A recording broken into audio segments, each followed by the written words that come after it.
So, Luke, Trump has come to England to meet the royal family, and what do you make of that? You know, do you think we're just he should be our leader? Yeah, we're just so blessed to have him over here.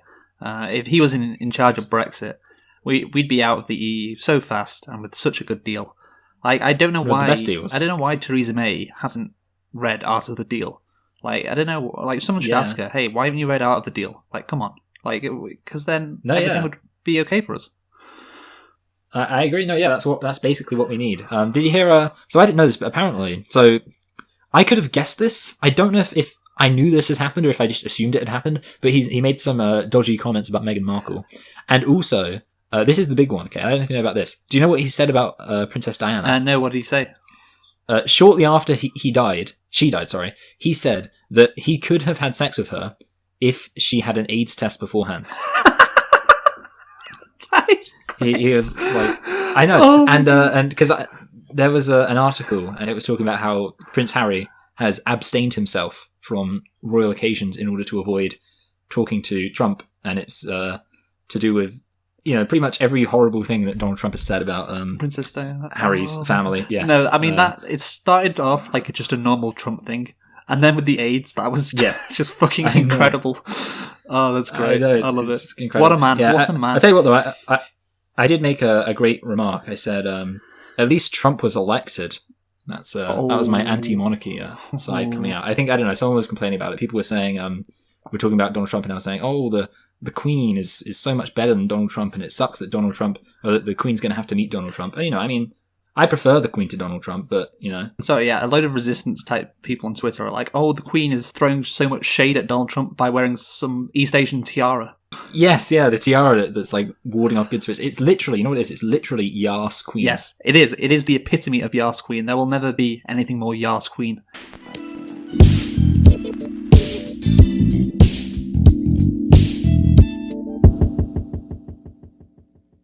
Hello and welcome to Select and Reflect, the movie review podcast where we look at films that have come out relatively recently at the cinema and see if they still hold up upon a second watch. I am your host, Michael, and I'm joined, as always, by my co-host, Luke. And this week, we are celebrating the release of Men in Black International, I think is the title, by looking at the first two Men in Black films, creatively titled Men in Black and Men in Black 2.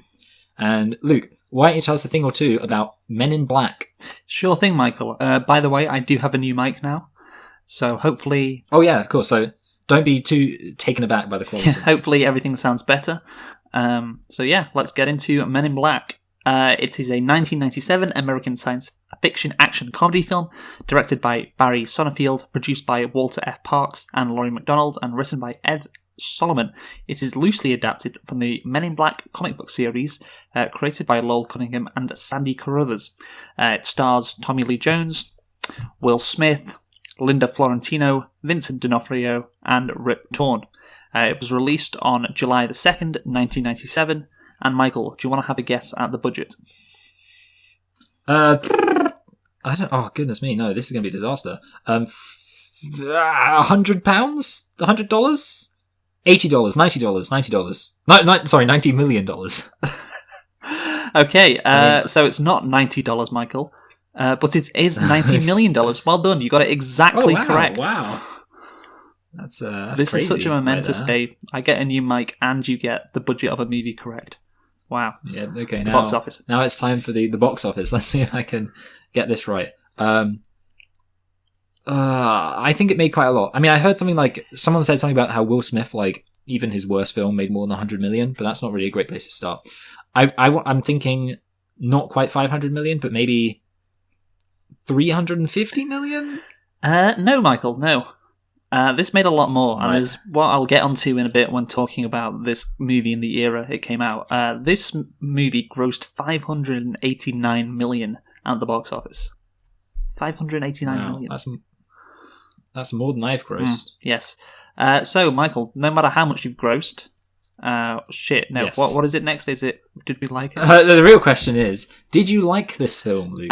Yeah. Well, actually, I need to get out my rankings. Oh, sorry. Yeah, I think I did like it. Yeah, it was all right. I also enjoyed this film.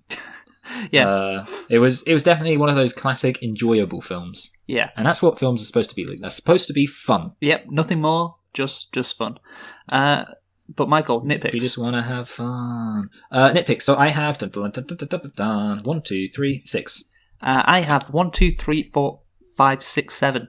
No, sorry, I have All right, so I have 6 nitpicks and a lit pick. Okay, well, I guess I should go first because you have a lit pick as well? Yep. Or are we going to flip a coin? Just go first. Yeah, okay, yeah. Just go first. Yeah, good idea.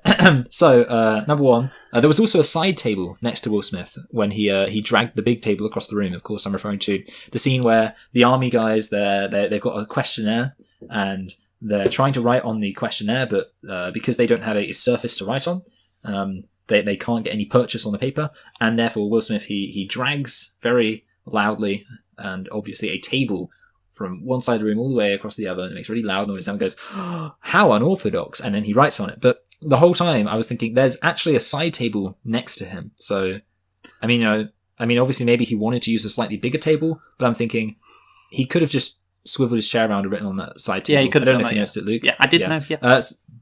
Number two, okay, this one's one of those nitpicks where you could say it's just the character being wrong, because this is a common misconception, but people didn't think the Earth was flat 500 years ago.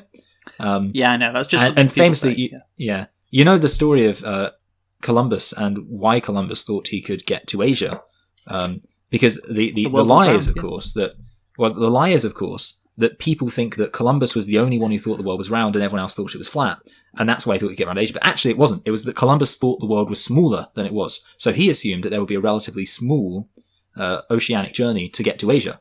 And of course, in fact, the Earth was a lot bigger, and there was an entire continent and 2 oceans between Europe and Asia. But there we go. Now, surely, okay, so this one's a big one. Surely they'd get found out quite often through the morgues. I mean, there is a general thing which I think we should talk about when we get maybe to the premise, but the number of times that you just think there's no way this organization is remaining secret. You could just get at least half a dozen nitpicks just focusing on all the ways that this organization wouldn't remain secret. But for me, the big one that stuck out is that they've got these morgues, and obviously any time an alien dies, the body is just naturally going to go to the morgue, which means you've got just a whole load of morticians who are constantly looking at alien bodies, and it just seems like a lot of effort for the Men in Black people that they've got to, really be on the case. Because if that mortician, looks at a body and then they go off to lunch or something, or maybe their shift ends, maybe they do a half day, then they're walking out there and they know that aliens exist. Yeah. Yeah, it is. Then okay. Yeah, pretty big hole there. Yeah.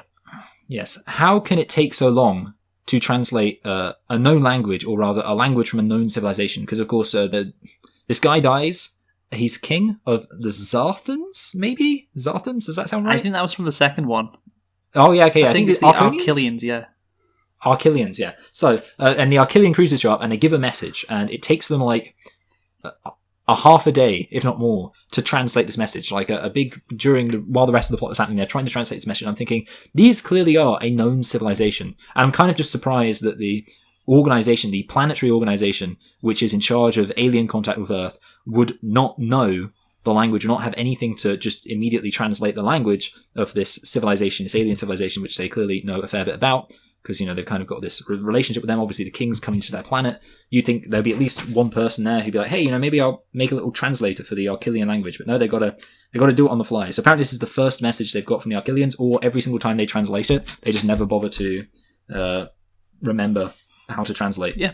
Now, they could have shot the bad guy way earlier when they're fighting Big Bug Guy, and they're there Big with Bug guns, Guy. and he's like, oh, you want me to put my hands on my head? And then he puts his hands on his head and he tears it off, and then he appears and he's a big monster, and then he slaps the guns out of their hands, and I'm thinking, you should have just shot him with those guns when you had the chance. They really just stood there. They didn't even back off and be like, hey, I've got a gun, don't come at me. They just stood there within reaching distance, within swiping distance, and waited for the guns to get swiped out of their hands.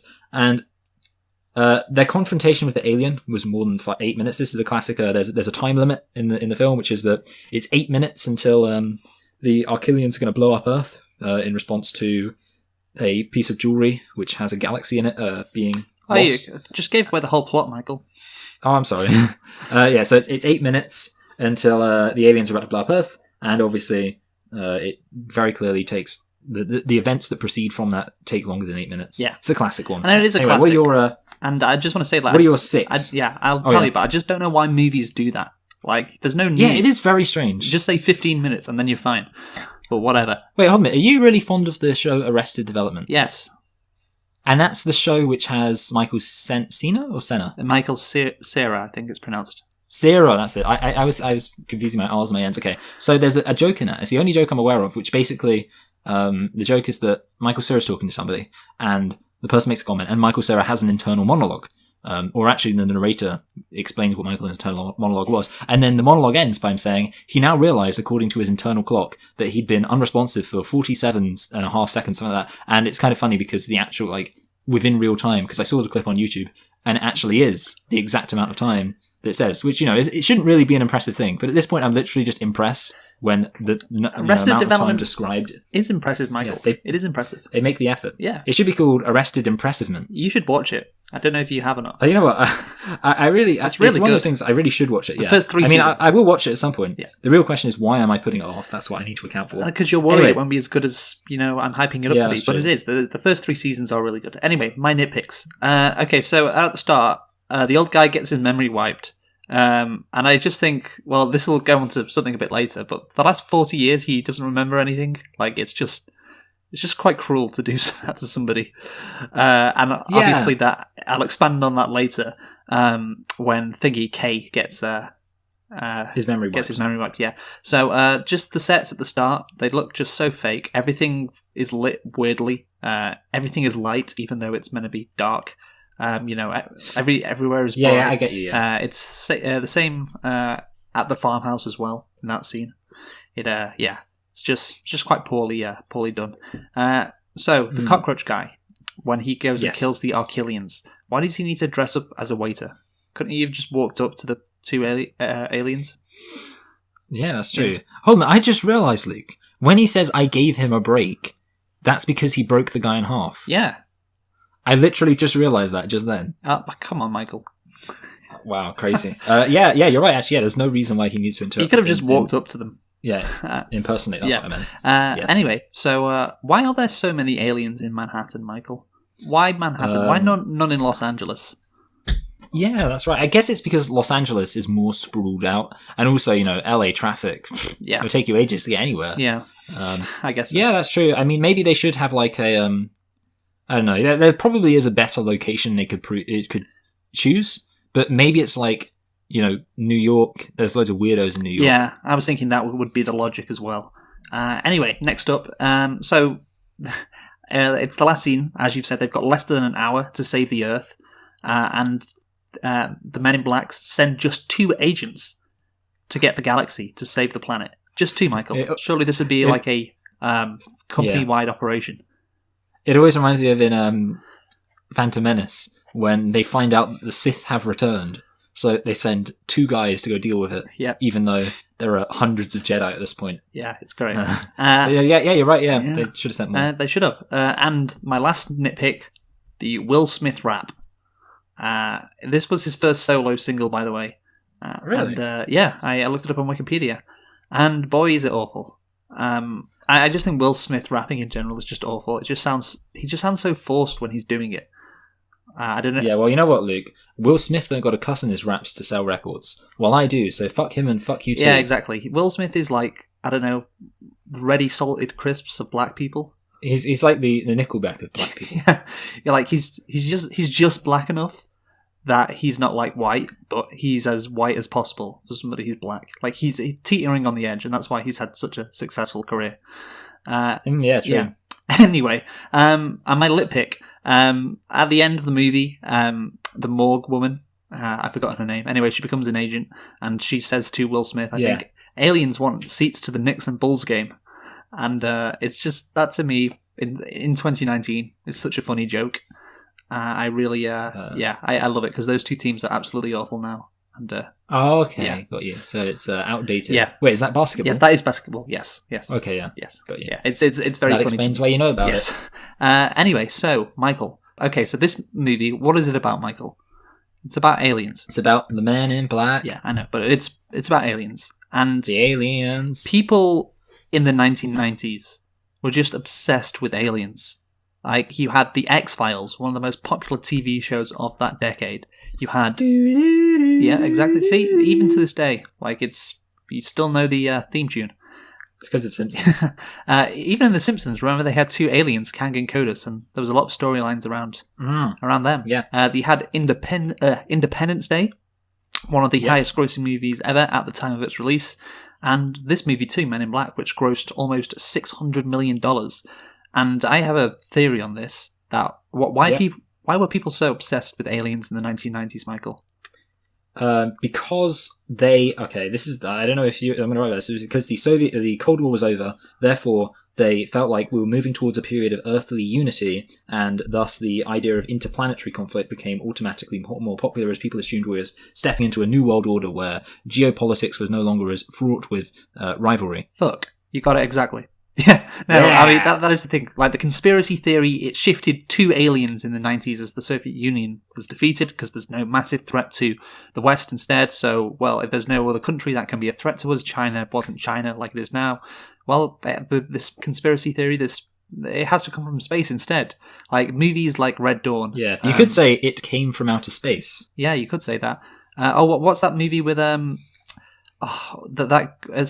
that actress in Silence of the Lambs? I don't Jodie Foster. Know. Jodie Foster. She's in another movie that came out in the 90s, First Contact or something. But yeah, that came out in the 90s as well. So basically, like, movies, that's why Aliens were so big in the 90s. Like, if Red Dawn had came out 10 years later, obviously that was about the Soviet Union's, like, if it had been written 10 years later, because I think it was a book first, it would be about aliens. Like, that you've got nowadays, which is really weird, stories of Navy pilots, I don't know if you've seen this, like, spotting UFOs. Oh yeah. Have you seen this story? No, actually. Tell me about it.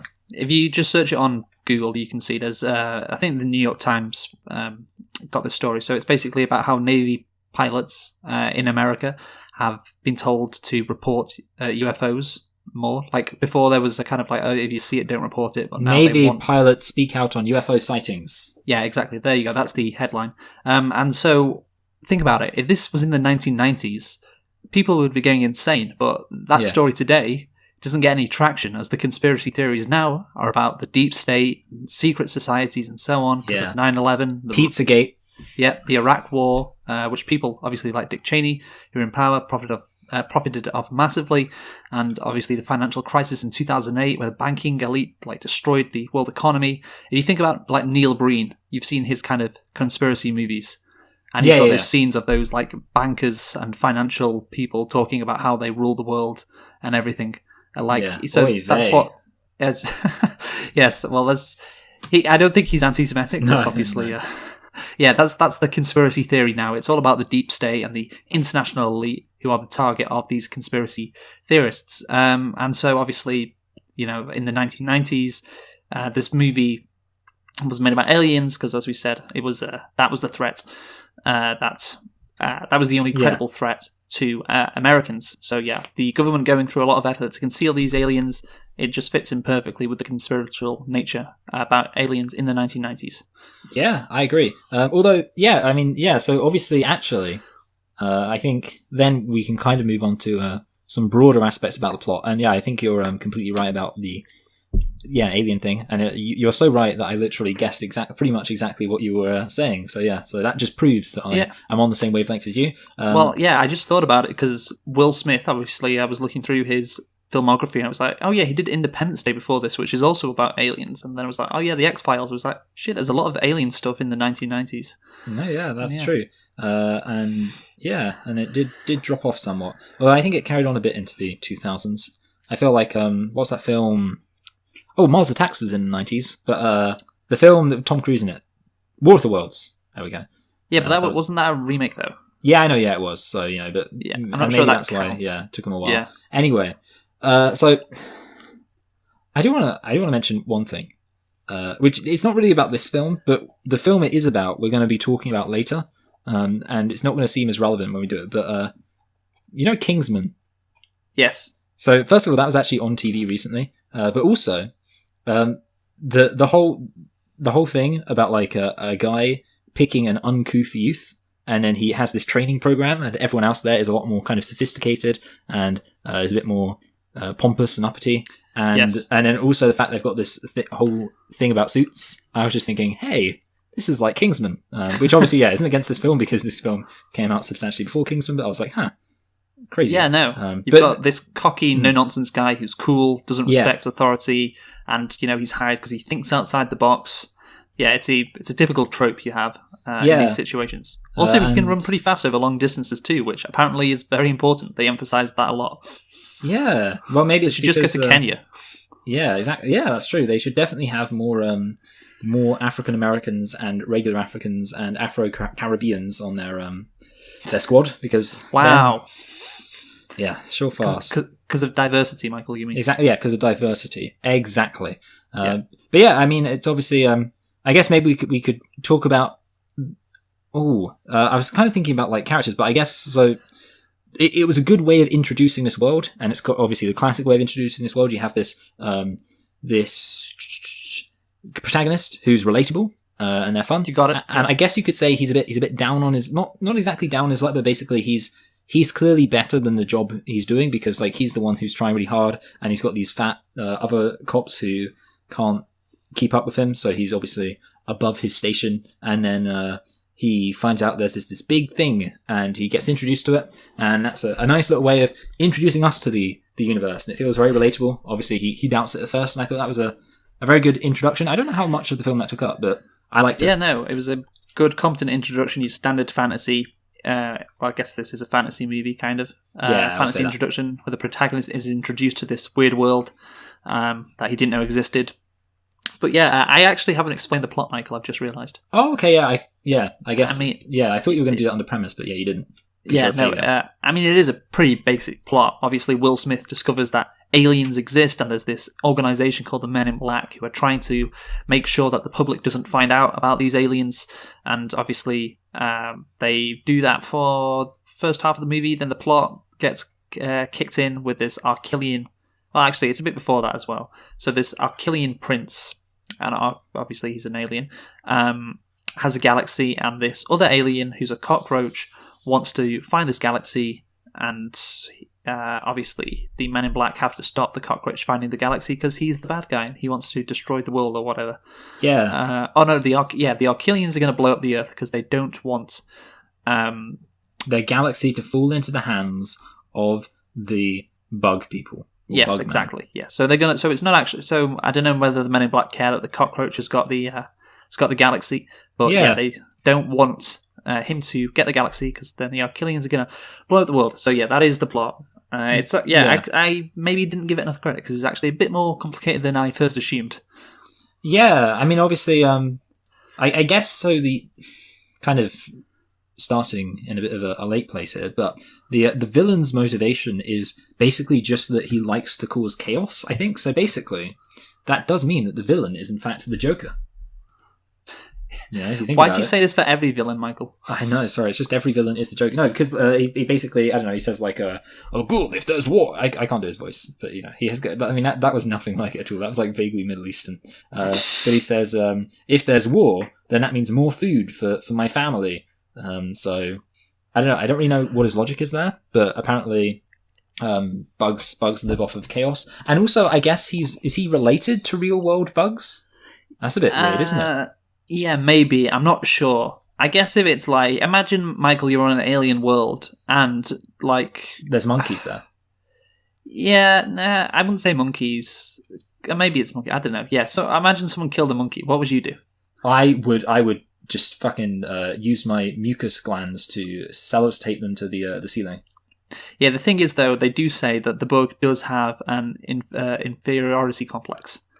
Yes. So that kind of makes sense that he'd be, he wouldn't like people. A bit uppity, as the kids are saying.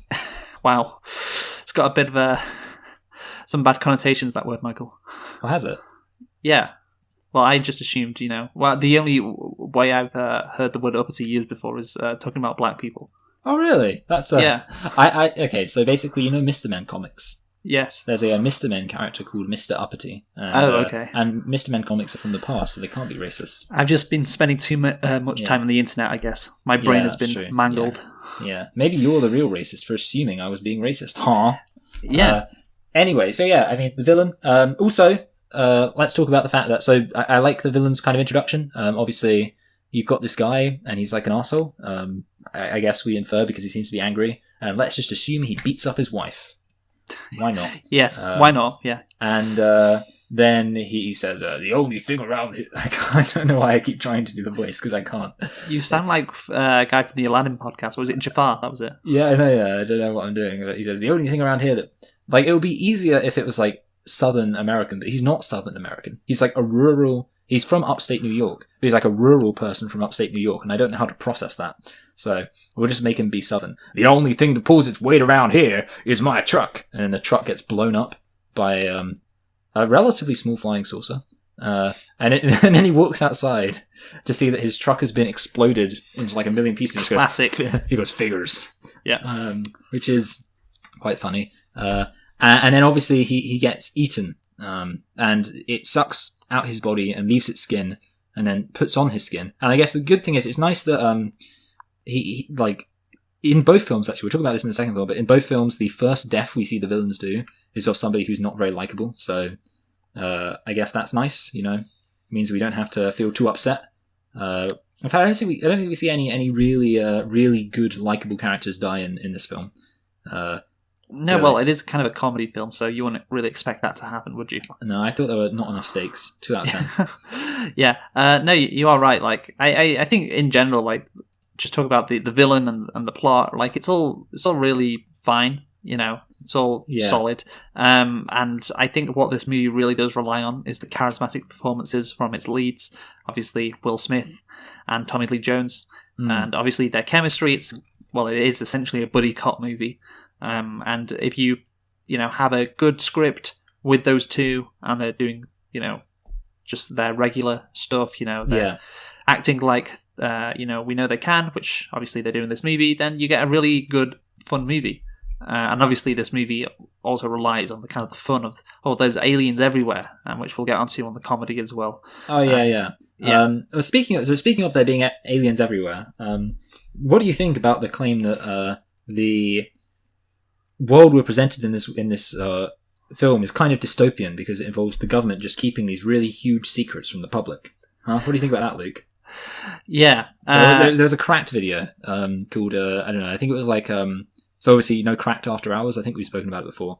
I think so, yeah. And they had a topic and it was like, what seemingly, harmless worlds are actually dystopias? And one of the films that was brought up was Men in Black, where somebody said, if it's basically just a world where the government has access to all of this secret technology, and rather than telling people about it and making the world a better place and making us more prepared for alien invasions, they just let loads of people die. I was thinking about that. I was thinking at first, they have to put a lot of effort in to just keep all these aliens secret. Yeah, exactly. That's so, like, you just think about how much easier their job could be if they didn't have to avoid discharging weapons in public and things like that. Again, that goes to the 1990s conspiratorial feel. Like the government is hiding aliens. They're the crop circles, Michael. The fucking crop circles. Oh, I miss crop circles. Yeah, I miss them too. But the thing, maybe if this movie was made today, I don't know. Well, it is based on the comics. But if this idea was created somehow organically today, then the aliens wouldn't be hiding. They would be in public life. Maybe. It'd kind of be like, I know the first movie that comes into my head is Zootopia. Oh yeah, like all these animals, all these aliens living together, and obviously, the comparisons there are, these aliens just exist, but there's maybe there's racism, maybe they could do that. I don't know, but what was the point you were making? So the government is hiding all these aliens, and what was the reason that they give? It's like, the humanity would flip out. They have the line. An individual person is smart, people are dumb. Yes.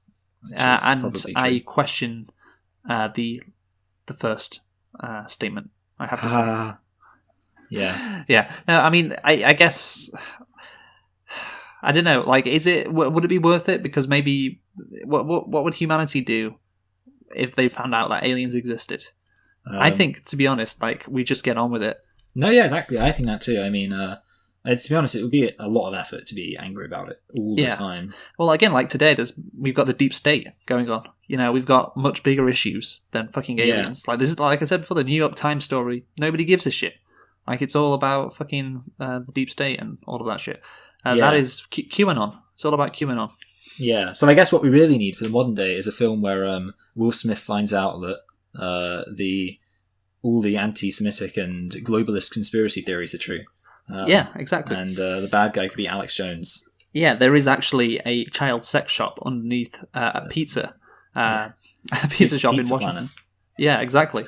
Yeah, he could walk in and I don't know, he could press a button and the door could flip around and like there's just loads of like high-ranking Washington politicians having sex with kids.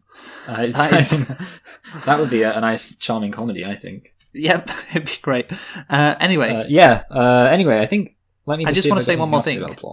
Well, I just want to say one more thing, and I alluded it to before in my nitpick. Like, they don't deal with this in this movie, and they don't deal with it in the sequel either. I was expecting maybe at the start they'd deal with it in the sequel, but it turns out they didn't. Apparently, you just give up your whole life. Like, you have no friends or family. Actually, I was going to bring that up in the second film.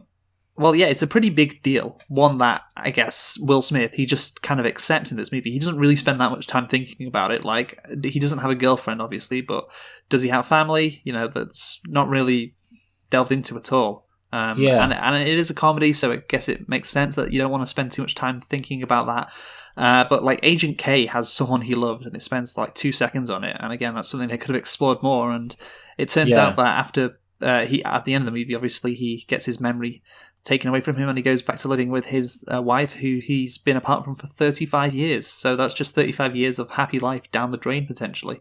Yeah, so, I know, yeah. It makes the thing it's unnecessary because you think, like, clearly they aren't too worried about, obviously it needs to be a top secret, but, like, at the end of the day, they're letting these aliens walk around. They're being a bit, you know, not too sneaky, and you think, like, they could easily make it so you just have, like, okay, you got a significant other, they can know. Because if you're going to trust the agent, you might as well trust the significant other. But even if you don't, you could just say, okay, you know, like, I mean, people have secret jobs in real life or sneaky jobs in real life. And I'm pretty sure, like, they kind of just lie to their partner and pretend that they just say, you know, they work for the government or they work for a secret organization. Like, you know, real spies actually have family, I assume. Yeah. No, well, obviously they do, yeah. So, like, there's top secrets that various government officials know, and they're still allowed to have, like, friends and families. And that's the thing, you bring up a good point. If they really do care about secrecy that much, just move all the aliens to a random town in the middle of nowhere. Yeah, exactly. Like, if you don't want the public to find out. Anyway, so, yeah, obviously we're kind of nitpicking the premise or whatever, but obviously it's just meant to be fun, it's just meant to be a comedy, and that's what we're going to talk about next, humour. Yes, so I've got, let's see, what have I got? I think the first thing is there's this weird running joke about taxi drivers, which I noticed. It was like, I think it happens like 3 times, which is, the first of all, he says there's aliens everywhere, and then Will Smith's like, to cab drivers. And it's a New York joke, Michael. Not as many as you'd think. And then another point, their name's like, oh, bloody cab drivers. And then the final thing, someone's like, there's aliens, aren't they? I knew it, because I had this cab driver this one time. So I don't know. Yeah, I mean, do you? No, it wasn't a cab driver, Michael. It was a teacher. No. Okay, no. I know what you're talking about. Yeah, but I'm talking about a different thing. So you're talking about. Oh, right. Okay. See, what I'm saying that it's the woman, the love interest in this film. She mentions having a cab driver with reference to. I think it's when it's when she's looking at the body, and she says, like, you know, this is an alien or something, and then she's like, because I had this cab driver a long time, and it's kind of like it's almost she's being talked over. So. It's not that obvious. But well, like I said, Michael, it's a New York joke. Well, you've been to New York, so I want to know what is your opinion on New York cab drivers? I didn't take a cab. I took an Uber. You didn't take a... That's like going to London and not taking a cab. Or getting ripped off by some fucking racist Luddite. Yeah, exactly. And yeah, I mean, the thing is with comedy in this film, a lot of it is, well, I guess it's just aliens exist, and well, lol, look at that. There's an alien which is a dog. And lol, famous people, they're aliens. Newt Gingrich, Dennis Rodman, and Sylvester Stallone. They are so weird, and they're all aliens. Like, Will Smith's teacher is an alien. What if your teacher is an alien too? Lol. Yeah, and aliens. Yes, it's just like that kind of. All these weirdos are aliens, and it's meant to elicit a chuckle from the audience, like, ha ha ha. Yes, I always knew that Dennis Rodman was an alien. They make a joke about his disguise not being very good as well. Yeah. Along with that, you got Will Smith just being Will Smith and doing Will Smith things, like wisecracking shtick that he says, him saying one-liners, him being a fish out of water. He also makes a racist joke at one point. He says to the bug while stomping on the cockroach, "You all look alike." Oh yeah, it does. Yeah, I was it's like, not very appropriate. Yeah. No. Also, no. actually, oh no, it's in the second film. It doesn't matter. Oh, I was going to lose it there. I was going to make a huge mistake. I wanted to bring up one joke I found particularly, or it's not really a joke exactly, so much as just a funny thing that happens, but I found it particularly entertaining.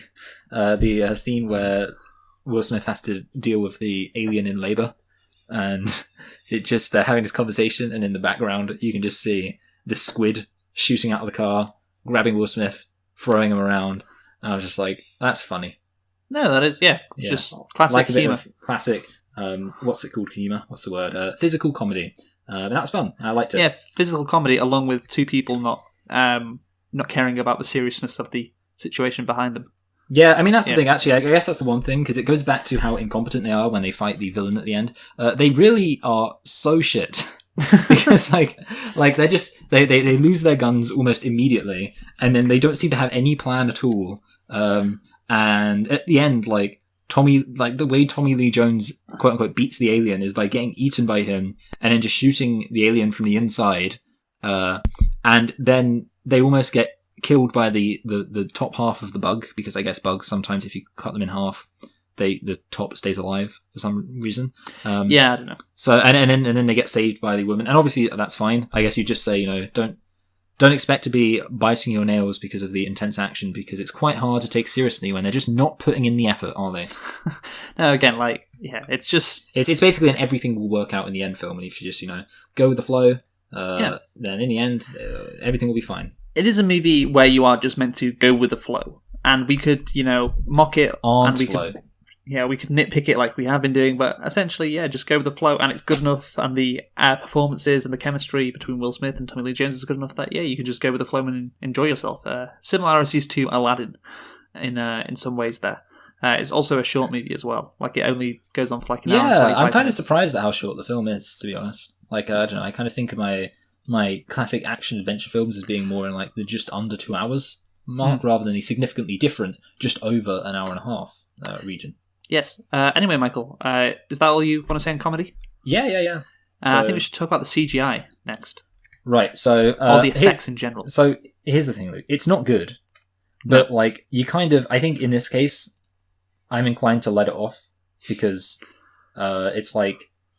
In some ways, I think it's because the film's not very serious, you kind of give it a free pass. Yeah, and exactly. then also, because, for example, I mean, the obvious comparison, we looked at Godzilla recently, which had laughably bad CGI. But you think to yourself, well, Godzilla was trying to be serious in a way. I mean, obviously there were some comedic moments, but it was trying to be generally quite serious. And clearly it was actually just hard to take seriously when, you have this crap-looking monster in it. And in this, it's kind of a joke, so it works better. Yeah, the shit CGI really does undercut I guess, the seriousness of Godzilla. And maybe at the time, that wasn't the case, because obviously people didn't know that special effects could get better. But yeah, looking back on it, hasn't aged well. And this movie, again, you got a similar level of CGI and, special effects, but I think it's, it's fine. Again, it's meant to be a fun movie. Don't take it too seriously. And yeah, the CGI, it's alright. It's fine. But this, actually, not talking about the CGI, talking about the makeup, this movie actually won Best Makeup at the Academy Awards.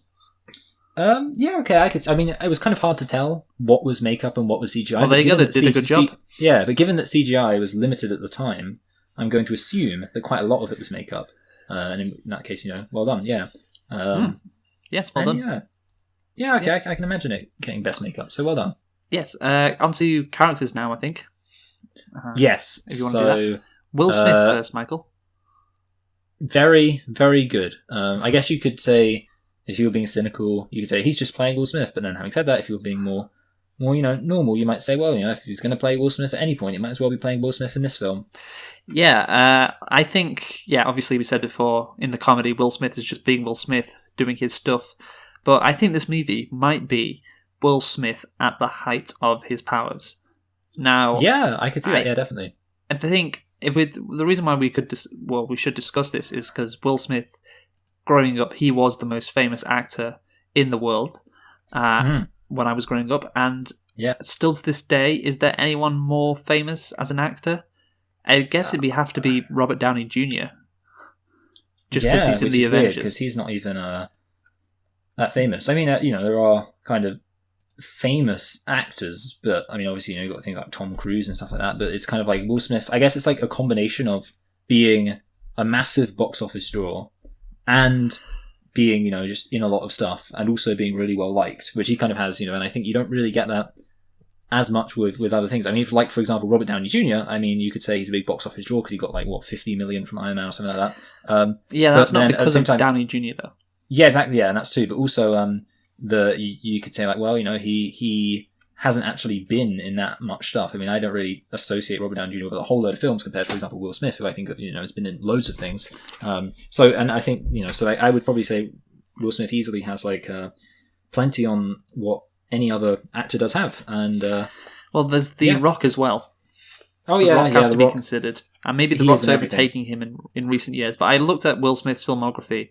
And he didn't do any movies in 2018, did a couple in 2017, but he's really stepping it up a notch in 2019. He's got 4 movies coming out this year, so maybe he's trying to get back to the top. Yeah, well, I heard he's kind of starring in a more serious film. I actually saw a video essay about Will Smith recently. It was kind of talking about how Will Smith, he's never really played outside of kind of the characters he usually plays, so he's kind of always stuck to this very specific kind of he has done character. a couple of times. Yeah. Muhammad Ali. In 2001. Oh yeah, that's the big one. But yeah, I mean, I'm not really going to defend this what's it called too much, but that was the point they were making. So just let them be them, Luke. All right, I'll let them be them. Yeah, back to the original point though. Is this Will Smith at the height of his powers? Well, he was the most famous person because he's coming off Independence Day, and Fresh Prince of Bel-Air finished in '96. Independence Day came out that summer, so you could argue it was '96 that he was at the height of his powers. But then just another year, he's still obviously incredibly famous, and this movie comes out which grosses almost $600 million. Not as big as movie as Independence Day,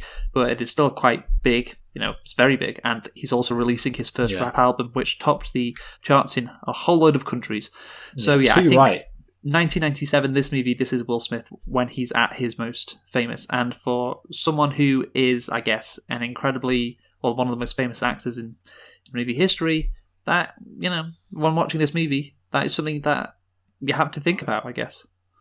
Yeah, and I agree, yeah. And I think in some ways that almost provides a significant portion of the justification for why somebody should watch this film, that it is kind of such a famous and classic actor doing such a kind of, or doing kind of their iconic performance of their sort of style.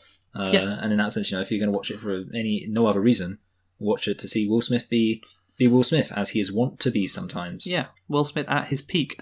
Anyway, so I want to talk about the legacy a bit of Michael. Yeah, we didn't mention anything about Tommy Lee Jones. Just a point. We might. So let's talk about Tommy Lee Jones in the next film. Whatever, it's fine. Oh yeah. So I said characters. Yeah, I mean, with Tommy Lee Jones, he does a really good job. But obviously, this movie isn't what he's. What he's famous for Batman Forever. Yeah. Yes, that is the movie. Everybody comes up to him and says, "Oh, I loved you in Batman Forever." Yeah, that's what everyone does. Yes. So the legacy of this movie, Michael, it did spawn some. Well, I'm not sure spawn is the right word.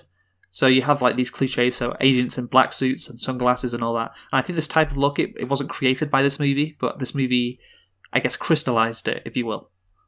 Yeah. Do you understand what I'm trying to say? So it was kind of like it established it as a trope. Yes, firmly established it, I'd say. Yes. You got the mind-wiping device as well. That became very popular in pop culture. Although in 2019, you're not sure how effective it would be with the internet and everyone having a camera. Interesting to see what they do with Men in Black International with that. Oh, yeah. Yeah, but that is another thing that I think came out of this movie and was very popular for a long time in pop culture. Oh, yeah, I agree, yeah. They introduced a lot of cool stuff, and yeah, I think, I mean, the legacy, obviously, it's in some sense about as much as any really popular movie, but there are some ways in which it does go above and beyond in terms of introducing new ideas. In general, I would say kind of the legacy is a bit of a bit grandiose of a term for it, but it's still pretty accurate. As in, I wouldn't say it's not like I don't know, Star Wars or something like that. Yeah, I mean, obviously the legacy. It is quite a big word for Men in Black, but it did spawn some things that were prevalent in pop culture, which is why I think it's worth mentioning. But yeah, do you want to conclude, Michael, now? Because we got Men in Black 2 coming up, so do you want to conclude on this? Yeah. Why don't you go first, and I can just Oh, have a quick think. I've just been talking for a while, but No, sorry, yeah, I know. I'll forgive you, Luke, for talking Okay. for a while. I'll go first then. So, like I said before, this movie, Men in Black, is a movie of its time. It came out in the 90s when everybody was crazy about aliens and the government hiding aliens and conspiracy theories surrounding extraterrestrials and UFOs and all of that shit, and crop circles as well. So yeah, it was, like I said, it was a movie of its time, and it was a very enjoyable kind of movie. Like I said, you've got the typical cocky guy who doesn't respect authority coming into this fantasy world, working with somebody who's more experienced, and comedy can ensue from there. Will Smith gives a solid performance. It's like we said before, Will Smith maybe at his peak, at the height of his powers, and yeah, like I said, it's just a fun, enjoyable ride. Don't take it too seriously, as you would expect from a comedy movie about aliens. The performances of Tommy Lee Jones and Will Smith really do help this movie. And yeah, the premise and the aliens, it's a fun premise. The aliens around Manhattan, and they execute it well. So yeah, it's just a really, fun, enjoyable 85 minutes. Yeah. So I am going to give it. I don't know. Actually, this is a weird one. I think it's similar to Aladdin. What did you do your review first, Michael? Yeah, right. Yeah, okay. So I was working out where I would put it too, because I hadn't really thought about it. I keep meaning to work out where I'm going to put things before we do this review, and I keep forgetting. So basically, yeah, this film is good. It's fun and it's entertaining. It's not some kind of fantastic masterclass in filmmaking, although I think you need to give it some credit for when it was made. I mean, for example, you can't talk about how crap the CGI was, I don't think, because it's charming and it reminds you of the time. The story is not exactly simple. There are convoluted elements to it, but I think the basic idea of the story is simple, and also the kind of the way the characters behave is simple, in that they kind of just aren't very smart. They just go from place to place, and in the end, everything works out fine, which is kind of okay because everything's going to work out fine in the end.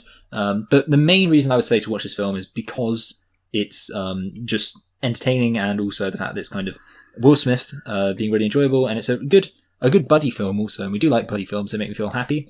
And with all of that said, I'm mostly ranking this ahead just because it's kind of the combination of it being fun and somewhat iconic in terms of the nature of taking into account Will Smith's filmography. It's iconic in that context, and of course Will Smith is an iconic actor, and for that reason I'm going to put it above John Wick Chapter 1, but below Avengers, which would put it at a low 7. Okay. It's Men in Black. Okay, so I think I'm going to put it also as a 7. I was thinking of giving it 6.5, but I'm like, no, you know what? The script is good, and yeah, like I said, even though the plot isn't that complicated, it's really competent, well made, enjoyable movie. So I think that deserves at least a 7. So I'm going to give it a 7 for Men in Black 1. Yes. So there you go. Good. Yeah, and now we move on to Men in Black 2, Michael. Yes. Men in Black 2. No, wait. Men 2, Black 2. I was trying to do Too Fast, Too Furious, but I completely messed that up. Never mind. Oh dear. So, what do we start? Budget. No, well, I need to introduce it first, like I did. Oh yeah, sorry, yeah. Luke, why don't you tell us a thing or two about Men in Black 2? Sure thing, Michael. So, Men in Black, stylized as MIIB, is a 2002 American science fiction action comedy film directed by Barry Sonnenfeld and written by Robert Gordon and Barry Fanaro. It is a sequel to Men in Black 1, which in turn is loosely based on the comic book series Men in Black. Yeah, we've already said all this. The film also stars Tommy Lee Jones, Will Smith, Laura Flynn Boyle, Johnny Knoxville, Rosario Dawson, Tony Shalhoub, and Rip Thorne. It was released on July the 3rd, 2002, and Michael, do you want to have a guess at the budget? No, I'm good. Okay, no, I kind of want to go for a really similar thing. I mean, I don't think... I guess maybe because it had done well, they probably gave it a bit more. I'm going for 100 million. 140. Okay, wow, they gave it a lot more. Yes, and how much did it make at the box office? I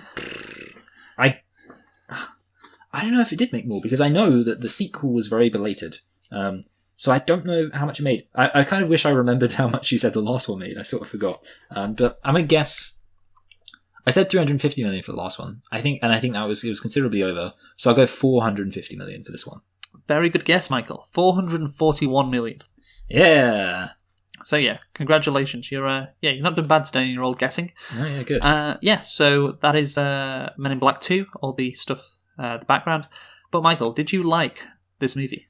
It was good. It was fun.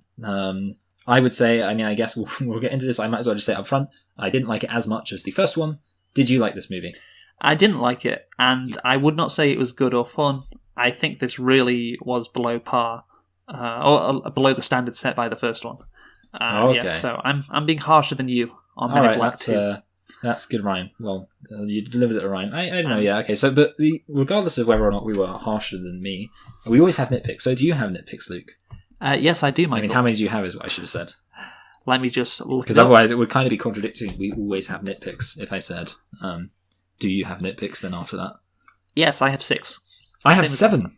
Oh, wow. So apparently, look who's being harsh now. Okay, it could be a case of like sometimes when there's so many nitpicks and you just give up, you're like, oh, fuck it. No, I can imagine that. So this is one I found funny. You said before, obviously, the alien, when they land on Earth, the first thing they do is kill a bad guy. And not even 2 seconds after the alien transforms into a Victoria's Secrets model, someone tries to rape her. I've got that, Luke. I've got that down. Good, I wrote that fucking park rapist out of nowhere. It's so New funny. York City, it's crazy. Got rapists around every bush just looking for those Victoria's Secrets models. Yeah, wow. Yeah, it's a wild place. Anyway, okay, next one. No New Yorkers see a giant worm come out of the ground. Oh yeah, okay, that one. I think I might have that one too, actually. Wow. Yeah, okay, yeah, I've kind of got that. So I got, how do they keep these aliens a secret when shit is happening so often? That was in reference to the worms, so I will say so. Yeah, so I got that one too. Yeah, we're 2 for 2 now. Okay, right. See if you've got this one. The Michael Jackson cameo. Okay, I don't have that as an nitpick. No, I mean I could see it being one. It has not aged well, Michael. No, yeah. Well, apparently Michael Jackson was approached to be in Men in Black 1. I heard this. As what? As a so basically the same role of being an alien. And also, Michael Jackson wanted to star Rape kids. in the remake of Willy. He wanted to star in the remake of Willy Wonka. Well, of course he did. I know, yeah. That's so. And in fact, here's a fact: he wrote an entire soundtrack before applying for the thing, and then said, "Hey, I wrote a soundtrack, but you can only use it if you let me play Willy Wonka." And they were like, "I don't think we're going to let you play Willy Wonka, Michael." Anyway, Yes. so there we go. All right. Next one. That would have been an all-time performance or just character. Michael Jackson as Willy Wonka. That would have been God. It would have been better than Will Smith as. I mean, it would have been better than Johnny Depp, wouldn't it? No, yeah. Well, Johnny Depp was basically just doing a Michael Jackson impression anyway. Exactly. Like, I mean, you put Michael Jackson like that movie. Nobody cares about it. Like, people still watch the original Willy Wonka ahead of that one. Just fucking what a great chance to create history. Anyway, my next nitpick: the Men in Black security, they seem pretty relaxed. Like, this fucking alien just takes over this government agency with all this tech and stuff. By flashing easily. her boobs. Yeah, flashes her boobs, and then the security guy is stunned. Wow, breasts. And then I know, yeah. Everything just from there is like, she takes over the whole base incredibly easy. Yeah, to be honest, it is a bit. I mean, basically, it's kind of funny because I was mentioning how like the good guys in the previous film are just able to put in virtually no effort at all and make no real intelligent decisions and yet come out on top. And in this one, the villain is able to do the same. They really have no major abilities and yet they do just fine for themselves. So well done them. Yeah. Okay, so this was a line from one of the villains. He's the guy who's been stealing ozone and he's been released out of the prison that they have at the facility or whatever. And he says the line, they are very touchy about that global warming thing. And I just want to say, Michael, we are not. Yes. If the last decade and a half has proven anything, it is that we are not very touchy about that global warming thing at all. Yes, there we go. Yeah, that's one of mine. So you've got 3 of mine so far. Oh wow, yes. As we all know, carbon dioxide is a freedom gas. Yes. A gas of yes, liberty. yeah, I saw that. Yeah, I saw they reclassified it as freedom gas or freedom something. Yeah, like it's just a disaster. I mean, like it's something. I don't even think like a satire show would do that. Like, it's so. People don't like carbon dioxide. Well, let's just call it freedom gas, and they fucking went and did it. Yeah, it's just. Well, you know what, Luke? China releases more more emissions than us, and therefore we're going to dig our heels into the ground and not make an effort to adopt green renewables until China does it, because that's the standard we should judge ourselves by. Yes, exactly. Yeah. Imagine if people took that attitude towards like human rights. Well, I mean, imagine if America started abandoning human rights. Yeah, I mean, Guantanamo Bay. Yeah. That's close, right? Anyway, so at the end of the movie, the Statue of Liberty eliminates everyone's memories from what New York. Eliminates everyone's memories in New York of what they saw. And I guess, that's like the sixth most unbelievable thing that's going on in the movie. So, I'm fine with that. But what about the videos of it? Remember, Michael, this came out in 2002. In 2001, 9/11 happened. Don't know if you've heard of it. Yes. Some planes crashed in some buildings, and that was recorded by various lots New of people Yorkers. recorded that, yeah. So this is several months later. More people would have had video cameras, and I'm guessing a lot of the stuff would be recorded. Yes. You're 100% right. And that's also one of my nitpicks. I wrote that dumb Statue of Liberty thing. Wow. And my point was just going to be like that some people wouldn't have been looking at the Statue of Liberty probably, and they would have just looked and been like, wow, that's crazy. And then maybe they, because it's like the entire city of New York. Are you saying every single person was just staring up at the sky for the entire time? I don't know. But yeah, your point's more legitimate. So there we go. Okay, Luke, you've left me with, that was your last one, right? Yeah, that was my last one, yeah. Yeah, you've left me with 3 nitpicks left. So there you go. So number 1, okay, that bald guy who runs the video store, he was already killed in the first film. He is the guy who is the receptionist or whatever at the Was he mortuary. killed though?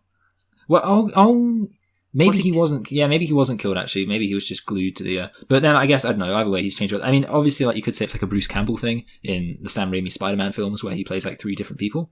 But do you know who that actor is, by the way, Michael? I recognise them, but I couldn't think who they are. No. His name is David Chase, and he is in the popular comedy series Arrested Development. Oh, good.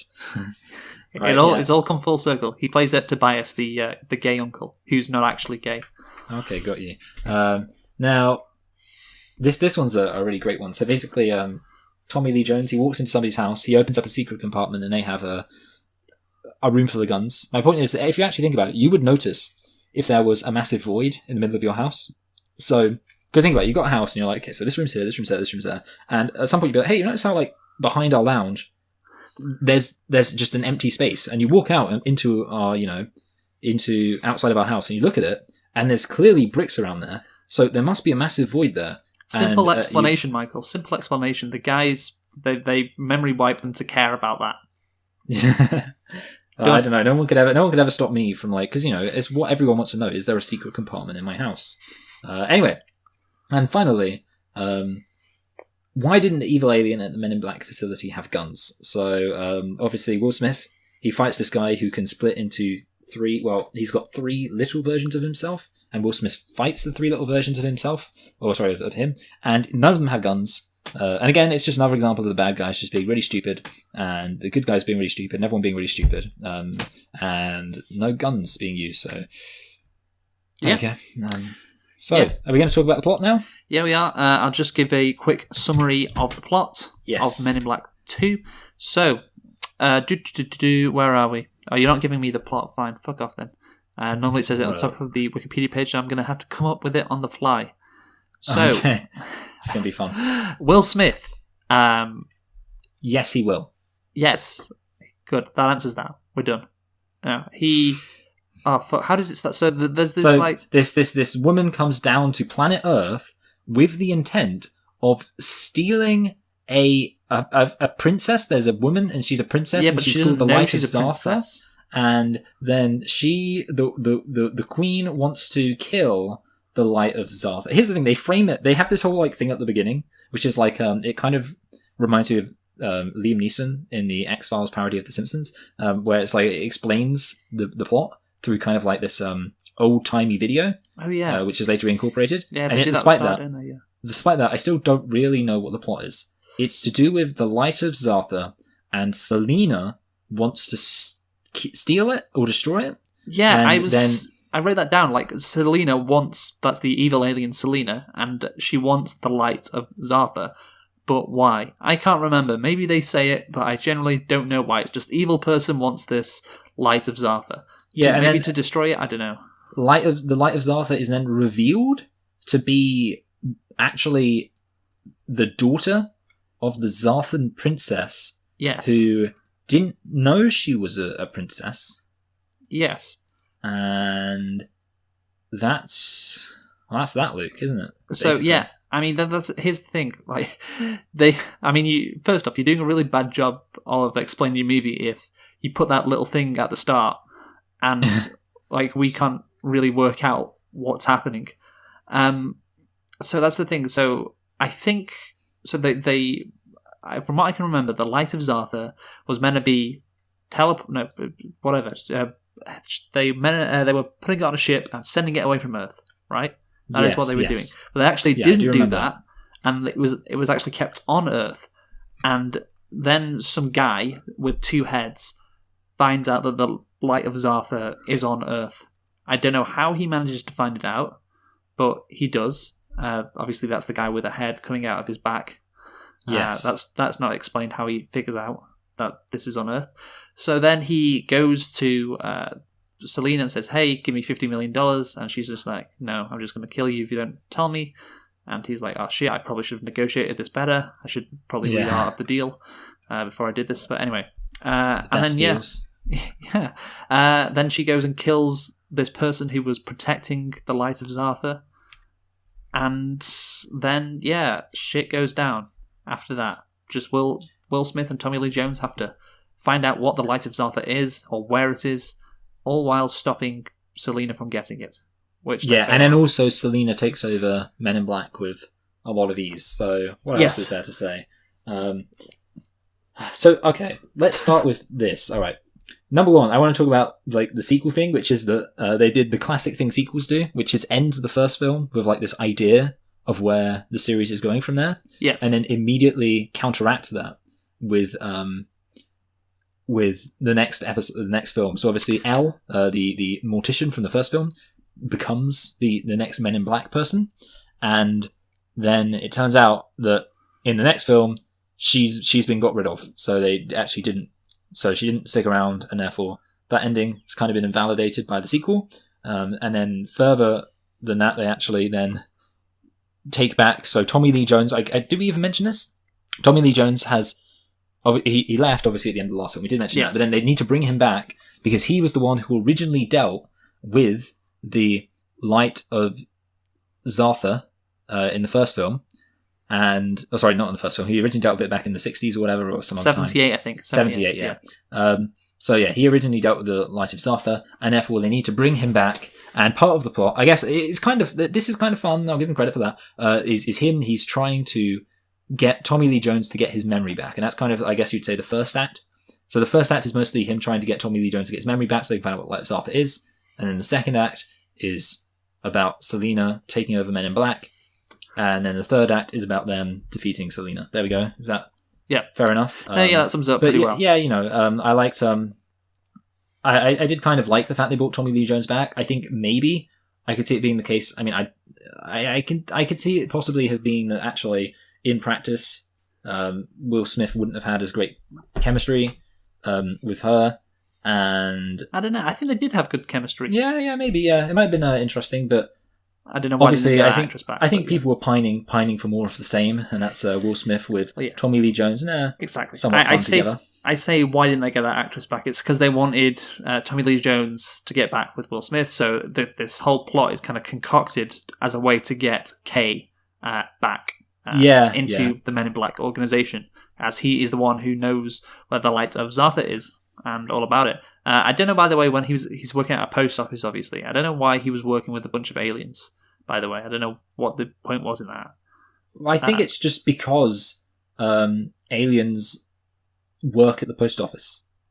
Is that it? I think I was going to talk about the works of the post office thing, actually, a bit later when we talk about humour, because that's something I wanted aliens to bring work up at all the post offices. So it's kind of like, well, aliens work at the post offices in that particular... Maybe it's just in the state of New York. It's kind of like, well, you know how... Actually.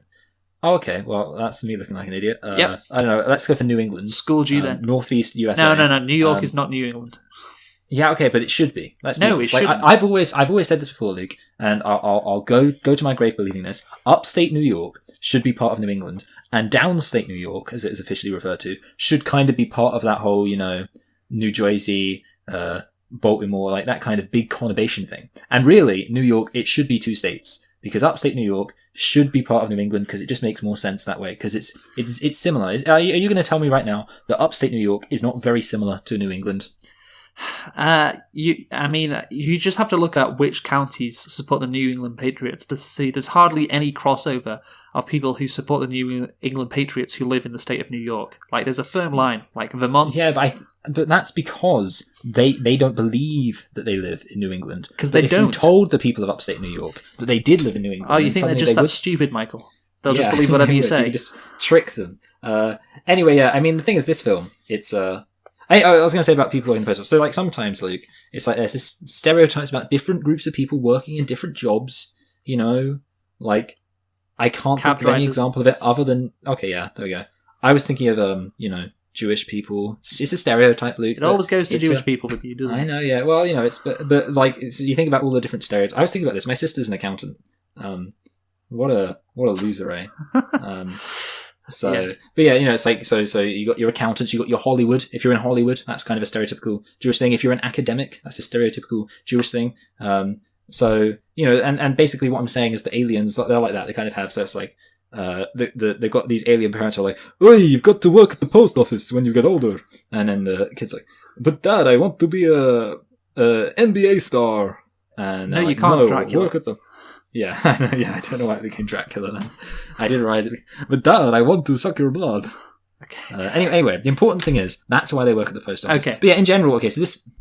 I think the thing we should say about the plot is this plot, it's very much like one of those sequels where it doesn't really do anything that different from the original. No. And I suppose if I were to make a very substantial criticism, it doesn't really add anything to the sequel. You are correct. Obviously, you have fantastic sequels like Toy Story 2, which we're doing next week, which really do add a whole new dimension to the characters by revealing a lot more about them.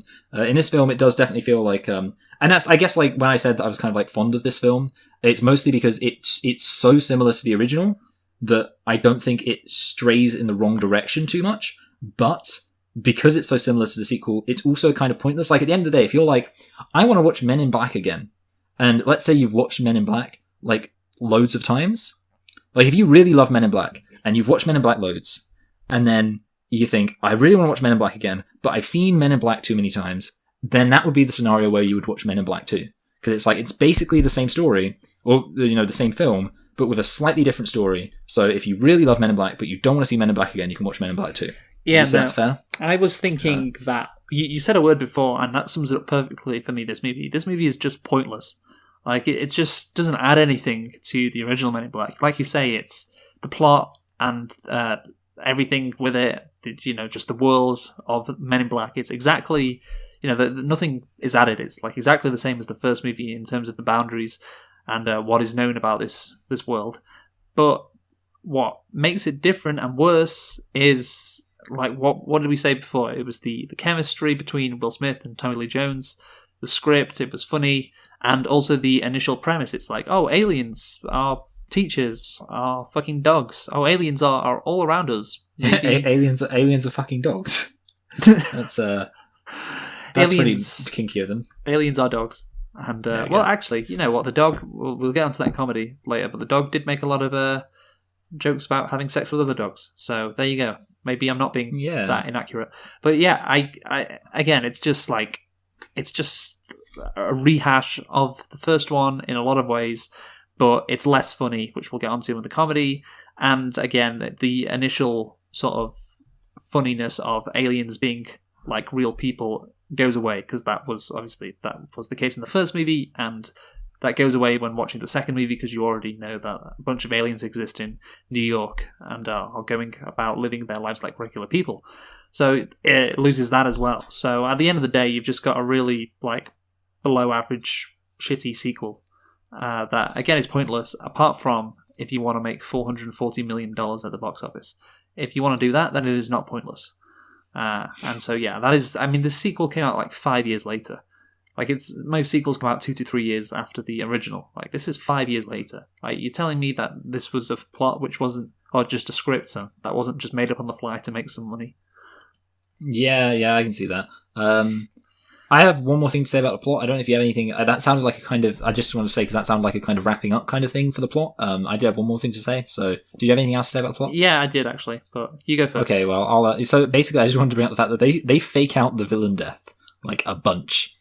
Basically, Yes. And the weird thing is, like, what always annoys me is that like the first death would have been more satisfying because basically you have this thing at the beginning where a giant worm is eating the train. It goes into the subway system, and then at the end, they basically trick bring it back, Salina yeah.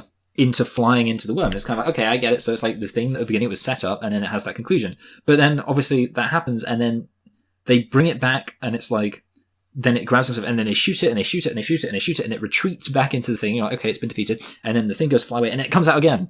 Just like, okay, so that's like three kind of implied deaths, and obviously one of them actually was a death. And it's like, just if they would have just had like the first death, maybe added in a bit more. This film is also very short, so that's the other thing that needs to be said.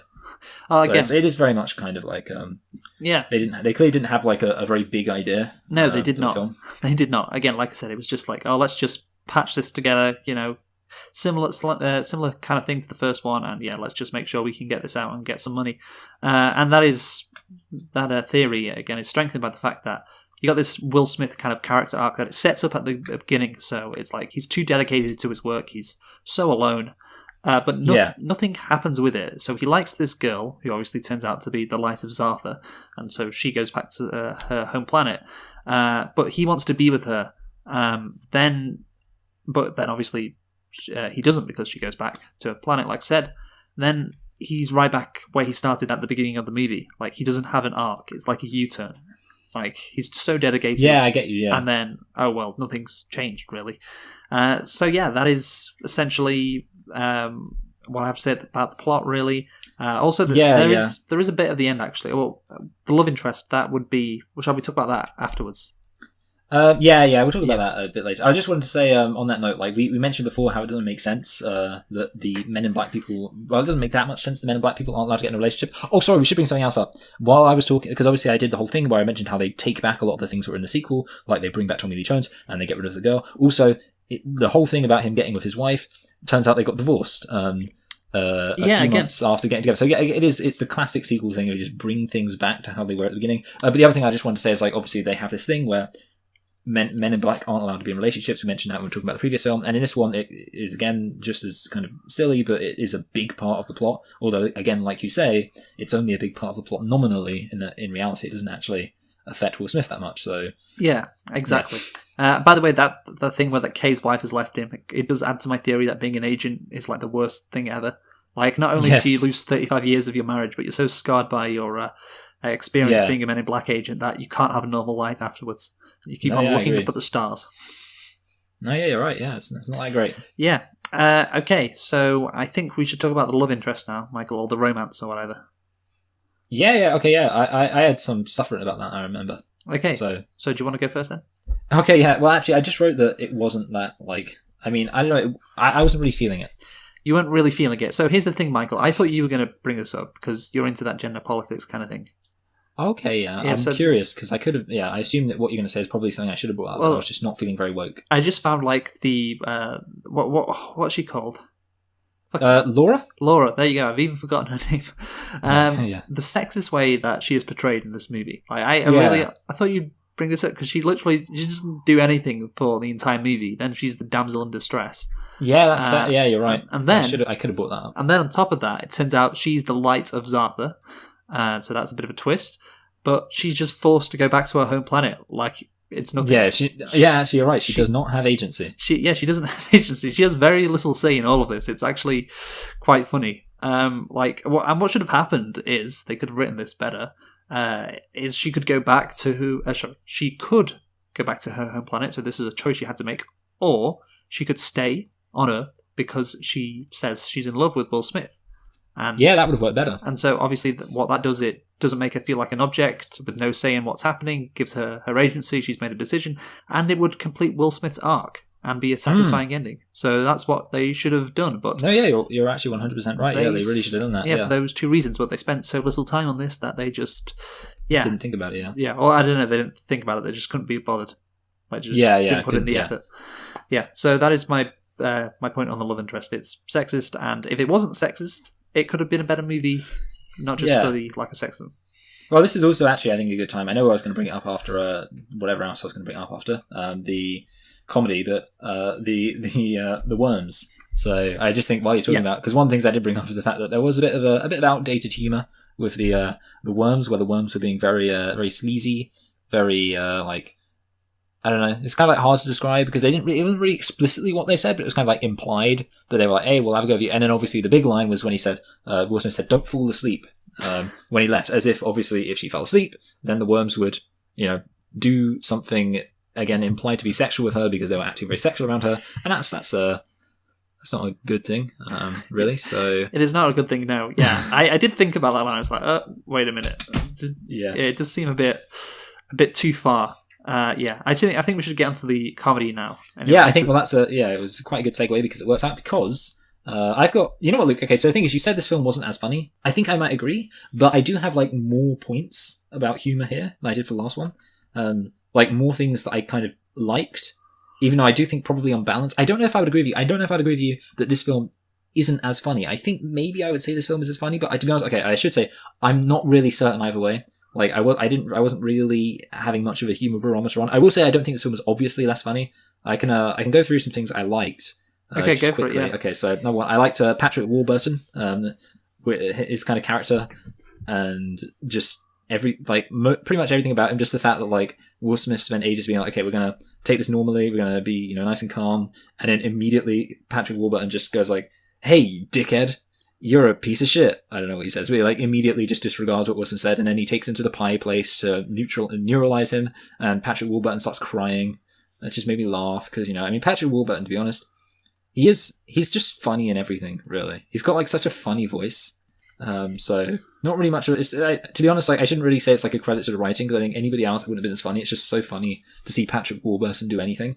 But then what I did like is I liked Will Smith's neuralizing rants. Whenever he was like neuralizing somebody, he'd always like give this long speech. And I particularly like when he was like went on the rant and then he realized that he kind of left it a bit too long and he had to re-neuralize them. I just liked his little monologues he gave whenever he neuralized somebody. Fair enough. And then I have another like broader thing, but I'll bring up this one. I also liked, this is the most isolated one, but when Will Smith said no in that really low pitched voice, because that was an alien, and the alien had a really low pitched voice, and he was like, "Give us the amulet of Zartharia," or something. I don't remember what he said, and Will Smith just went, "No." Classic. Okay. Anyway, I have something else to bring up, but it's not really a joke. It's just a little thing. But you say something now, and I'll bring up my little thing later. Okay, well, I'm gonna just shit on the comedy in this movie. Yeah, you're gonna. I knew you would be negative. I mean, you're always so negative, can't you? Okay, yeah. So, like, the thing is, the comedy in the first movie, it wasn't great. There wasn't any laugh out loud moments, but it just felt a lot better than this. So, like, first off, Will Smith's partner at the beginning is really dumb, which again undercuts the whole thing from the last movie about the best of the best being chosen to be Men in Black. But whatever, you immediately start thinking, oh, this is the looking for the best of the best of the best. Yeah, this is the type of comedy they are going for. Well, this movie is going to be bad, like a guy just crying in a restaurant. It's like, well, this is what they're going for then. In fact, a bunch of the agents are quite dumb, which trying to get humor out of that again does undercut like the whole Men in Black sort of brand, if you will. You got the partner is a dog. The partner is that dog who's an alien. Get some comic relief out of that. Will Smith is doing his shtick again, like in the last movie. But I think, in general, like this movie is just a lot less funny. Like multiple times, I noticed there was something kind of funny that happened, and then after that, just nothing was said. Like the writers just forgot to write in like funny lines or whatever. Like there just seemed to be a lack of wit in this movie. I don't know if you felt that as well. It was just like it wasn't intelligent. No, there was times in this movie, obviously, because I watched them relatively close together, where I was like, in the first movie, something would be said then. Something would be said that would be funny by Will Smith. Instead, they just look at each other because the writers couldn't be bothered to put anything in there. Also, there's a lot more sex jokes in this movie as well, which again I would suggest is it's quite lazy, like sex jokes, like when they're in the Giggity. yeah, when they're in the locker room at the end and just Rip Thorne's talking about having sex and doing the Kama Sutra thing. It's just like, no, that's just the laziest shit ever. And that's the thing. Wait, are you talking about like right at the end? Yeah, right at the end. Yeah, Yeah, I thought that right at the end, like credit scene. I couldn't really remember much of it, but I do remember feeling like it was a bit, Yeah, exactly. I mean, that's the thing with this movie. It just feels so lazy. From the comedy to the plot to everything, it just feels so lazy and just low effort, low energy, uninspired. Yeah, exactly. That's, low energy Jeb. Yeah, it just sums up the whole movie for me. Like, just lazy, and yeah, that is why I'm really don't like this movie.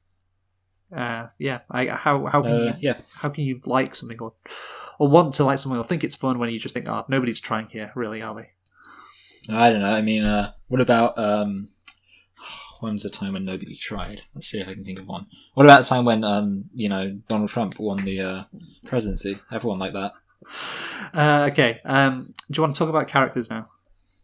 Yes. So, by the way, do you want to talk about Will Smith? Oh, actually, no. I wanted to bring up something about. Okay, so basically, I just wanted to bring a small thing up about the humor. Basically, there's a whole thing about working at the post office. Yes. And here's just a fun fact. So when I a while ago, I did interviews with different people in our house at university, and I asked people a load of questions, and I actually began to edit it together, but I never got around to finishing it, and then we left university, and I figured there was no point in finishing it. But I asked people questions, and one of the questions on there was, who is the most likely to work at a post office when they're older? I don't know if you remember that question, Luke. I don't know. What did I say? Do you remember that? Well, I can tell you. Guess what pretty much everybody said. Did everyone say Dylan? Yeah. But the thing is, that question was actually inspired by this film, because I had seen this film when I was young, and also that might be why I was more like kind of warm to this film, because I did see it when I was young. But I remembered that line about working at the post office, and I was like, that's a good question. Who's most likely to work at the post office? But yeah, I just wanted to bring that up. But apart from that, yeah, characters. So, what do you want to say, Will Smith? I just wanted to say, actually, we didn't talk about Vincent D'Onofrio from the previous movie. And his performance as the guy who's an alien, but obviously in a person's body, is really, really good. And I feel like we have failed if we didn't mention how good a performance that was. Wait, okay, run this by me. Who is an alien in a person's body? Vincent D'Onofrio. You mean when you mean the guy who's like the alien in a person's body? Yeah, the villain. Yeah, I got you. Yeah, sorry. Yeah, I get you. Yeah, I get what you're saying. So I was so confused for a minute, because you know who I thought you were talking about. I thought you were talking about the tiny little CGI man in the alien robot body, and I was like, yeah. So yeah, in other words, you mean the alien in person's skin? Yeah, in person's skin. Yeah. Yes, to be more accurate. Yeah, that was a really good performance. Yeah, and I agree. Yeah, well done, Luke. You are correct. Yes, that's all you live for, Luke. Just to be right. The villain. That's all you care about. Yeah, the villain in this movie. She's called Selena, played by... who's she played by? Let me get it up, because I don't want to be wrong. Played by Lara Flynn Boyle. So, in this movie... Flynn Boyle. It's the Flynn Boyles. Yeah, so she's a shape-shifting alien who comes to Earth to find a vital power source. Oh, so it's a vital power source used by her race's enemies. Wait, isn't that exactly the same as the first one? A vital power source. I don't know if it's like... I feel like in the other one, it's more like food. Don't hold me to that. I think with the galaxy, that's pretty powerful. Anyway, so Selena, the shape-shifting alien, like, here's the thing. She, the first one, the first villain, he's a ugly man. So why don't we switch it up and have a beautiful, attractive woman who's the alien? Voila. Oh. Yeah, and I like how she's just in lingerie, like, everywhere. But they never really do anything with it. It's for the dads. Yeah, exactly. It's just like, oh yeah, just have her wear lingerie. That's fine. Yeah, I was expecting some like. The only way it's used for, I guess, comedy is when she nearly gets raped at the beginning. I was expecting more from that. I really was. Like, really? You're expecting something more funny than rape, Luke. Yeah. Are you really not setting unrealistic standards there? Wow. Okay, I was going to say way to twist my words, but that was even worse what you said. I was expecting like, so she's doing some illegal shit, and then a police officer comes over to her and he's like, "Oh, ma'am, you can't be doing that." And then she turns around and obviously she's wearing lingerie, and she's like, "What?" Sorry, I thought you were going to say eats him, but you're going to add some more to it. Oh yeah, no. It's better end with her eating him. Yeah. So the police officer's like, "Whoa, like, oh, you can't do that." And then she's like, "Oh, I'm sorry, officer. I didn't realize. Come over here. Let me show you." I don't know, some pun about eating him, and then she eats him. And then he's like, I was expecting something like that, but no, nothing ever happened with it. Oh yeah, I like that. No, yeah. Yeah, I know. Something about eating him. Yeah, again, it was just like, oh, let's just have her in lingerie. Let's just do it. Why not? There's no real reason for it. But yeah. No rhyme or reason. Yeah. Victoria's Secret's catalogue. I mean, yeah. I was expecting something out of that. That is it, though. I don't really want to talk about any of the other characters like Tommy Lee Jones, Will Smith. Yeah, Tommy Lee Jones. I guess the only thing I wanted to say about Tommy Lee Jones is that I do kind of like him as a straight man. He's a bit like, oh, I'm angry. I don't have time for your crap, Will Smith. But like not like proper angry. He's more like, oh, Will, you at it again. Back at it again with the white I was going to mention that in the comedy, actually. So I forgot to mention this. So it's when he comes back into the facility, in the Men in Black facility, and the comedy's meant to come from him, like being amazed, being the fish out of water that Will Smith was. But the problem is, like, because he is the straight man, like you say, and he's very straight in everything. He's so straight. He'll be in that Boston Straight Pride event. Like, oh yeah, I love that. Yeah, the comedy doesn't work because he's meant to, like, he just seems like an old, confused man, and it doesn't really work in terms of actual proper comedy that this movie is intending to produce. Yes, yeah, I think that's fair enough. Yeah, and it was probably better in the first film. So yes, but we didn't talk about it in the first film, so here we are. Here we are. Yeah, no, again. Well, we kind of talked about it, but the chemistry between Will Smith and Tommy Lee Jones, like, we implied, obviously, Tommy Lee Jones is a straight man. Will Smith is like the cocky guy who's making all the one-liners. So yeah, that is yes, that is that. Do you want to say anything else about Men in Black 2? Oh goodness me, let me see if I. No, nothing else. So. Okay, yeah, do you want to conclude first this time? I concluded. Oh no, I didn't, did I? Okay, so here's the thing. Okay, so this film is not. It's not great, but I want to run something by you. Do you know that we were going to do Men in Black? Well, we weren't going to do Men in Black 3. The reason I didn't want to do Men in Black 3, and this was before I'd rewatched any of the. No, I just rewatched the first one at this point. But the reason I didn't want to do Men in Black 3 is because Men in Black 3 is famous for being the bad one. Men in Black 2 is not famous for being the bad one. So I just want you to realize that whatever your opinion on Men in Black 2 is, that Men in Black 3 is considered to be the bad one. I'll just tell you something about Men in Black 3 while I got you. In Men in Black 3, it's revealed that that Will Smith's dad was at the Apollo launch, and Tommy Lee Jones was there fighting an alien, and Will Smith's dad died because he was killed by an alien, and Tommy Lee Jones actually met Will Smith as a child. Wow. And that's also the reason why Tommy Lee Jones is sad, because he met Will Smith and Will Smith's dad died. So I just thought, I don't know, at some point maybe we'll look at Men in Black 3, maybe if they do a Men in Black International 2 or something. But well, actually, you were going to say something, yeah? In a Rick and Morty episode, I remember... Wow. You must have a really high IQ, Luke. I think we've already made that joke on another... Yeah, I know. Yeah. I remember Rick, actually, because I was rewatching them recently, it was like a couple of weeks ago, Rick says, like, he was talking about Men in Black 3, and he describes it as a soulless cash grab. And, like, that does not surprise me, considering I think this movie is a soulless cash grab. So, why wouldn't they just run it back again for a third time? No, I agree, yeah. And, I mean, here's the thing, though. So, as far as I'm concerned, this film, it is, in some sense, soulless, and it's definitely a cash grab. It's a film that was made because, they made Men in Black made money, and they're like, hey, let's make another one. And they made some classic, irritating sequel mistakes, or I guess you'd call them, like, tropes, which is, of course, bringing back everything that was from the first film and pretty much making it so the last film never happened. It's a very similar plot in that it's an alien coming to kind of steal an artifact, and the alien, the alien is I think a tiny bit worse than the previous one. I don't think the alien is as terrifying.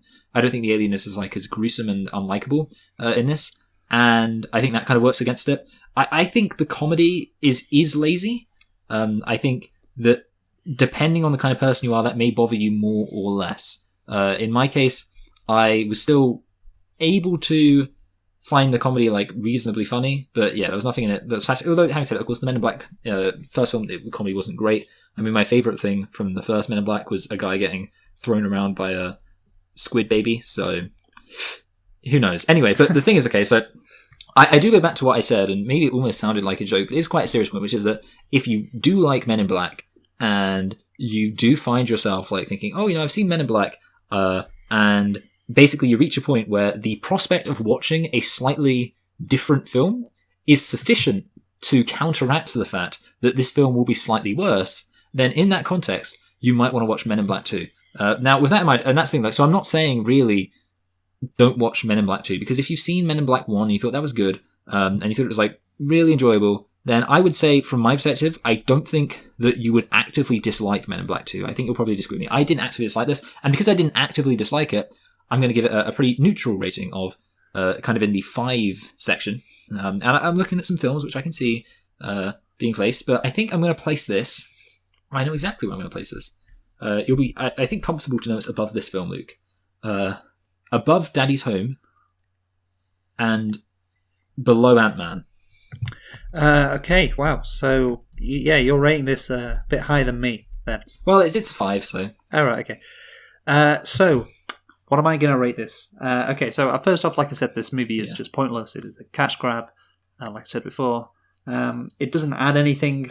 It recycles a lot of stuff from the first one, and it doesn't feel fresh like obviously the first one did. And ultimately, it is just lazy. And yeah, I think we'd mentioned the scene at the end before. Remember when they're in the locker room? Yeah. I genuinely think that was just added on to pad the runtime, because they were like, oh Yes. shit, we haven't got Feature length film a lengths, movie, yeah. so let's just add the scene on the end. Yeah, it was just such a weird scene. That's the only reason I think they did it. But yeah, so I think it's less funny as well than the first one. The plot is so similar, like you said. Also, it is a bit sexist, and I just can't think of anything that I liked about this movie. And I'm sorry to say that, but yeah, that is the case. So where am I going to put this, Michael? Or what am I going to rank this, rather? I'm going to give this a 3.5 out of 10. So, Okay, Luke. 3.5. That's, Exactly half as good as the first one. How fitting. Yes, well done. And apart from that, yeah, maybe it will be interesting when we see Men in Black 3 to see what your thoughts are. I mean, I would be surprised if it can get much lower than 2, but I do think Men in Black 3 is slightly worse, so Okay. we'll see what your opinion is, but maybe if we ever do that. Anyway, Michael, we need to predict Men in Black International. What is it going to be? Does a Rotten Tomatoes? Is it going to be bad or is it going to be good? By the way, did we there was something recently I was thinking about which we didn't guess. I think it was Godzilla King of Monsters. No, we guessed that. I'm going to do that. Okay, I thought there was another one which we didn't guess, but maybe I'm lying. No, I've got all the scores here. We've guessed everything in the last 6 weeks. Okay, good. Anyway, so this but the thing is, it's one of those films. It could be a real surprise, and it could be really bad. I'm gonna just go for really bad. I'm gonna go for something quite low. I'm actually gonna go for 60. Okay, And maybe that will come around to bite me. But I just want to be brave for once. We always kind of go really close to each other around the 70s and the 80s. So 60. 60. I think because of Tessa Thompson, I think this is going to be quite good. I was going to go for 81. So Okay, yeah. So that is where I'm let's going. see. If it's below 70, then I win. Yeah. Basically. And So if it's- now receipts, Michael. Receipts.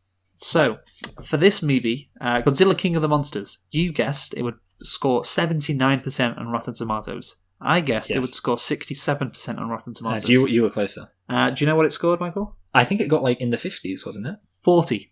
40. Jesus. 40%. Which means that I win quite easily. Yes. Interestingly, the audience score was 86%.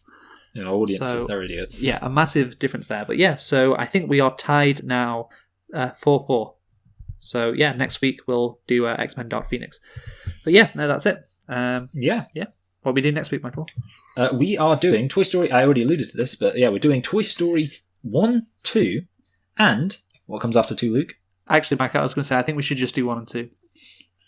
Okay, I mean, that's fine, I guess. I mean, I have already watched Toy Story 3, but we'll have to leave it out. But okay, we'll be doing Toy Stories 1 and 2. Yes. And yeah, all right. Apart from that, Well, yeah. Oh, right, so yeah. look forward to that. Yeah, I was waiting for you yeah. to say something there. Yeah, I don't know. I always realise like that you're really supposed to be kind of taking over, but I never know how to hand it over to you. So there you go, Luke. Okay, so who have you been, Michael? I've been Michael. And I've been Luke. Thank you for listening. We have been selecting and reflecting on Men in Black 1 and Men in Black 2 because of Men in Black International. And yeah, Men in Black. it's still called Men in Black, actually. I think I mentioned this last week, but it's quite sexist. Even though it's got a woman in it. Yeah, but it should be called People in Black, Michael. Yeah. That would be exactly the best thing. Anyway, yes, see you next week for Toy Story 1 and 2. Goodbye. Right, goodbye.